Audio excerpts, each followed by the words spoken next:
Короче, я хотел сказать, что Голев не прав в том, что он мне написал, где я Сверчкову в видео скинул фрагмент Перетоша, где он говорит, что объясняет, почему он домашний человек, Перетош, домашний такой мальчик.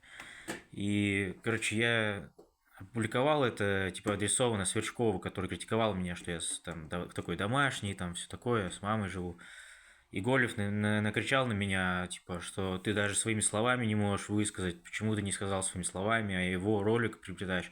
А почему? Потому что не имеет смысла мне говорить моими словами, если Сверчков меня не хочет даже слушать, он не воспринимает мои слова всерьез, так пусть он хотя бы послушает другого человека, которого он готов слушать. И тот человек говорит то же самое, что и я, только своими словами. Пусть он послушает того человека, вот в чем.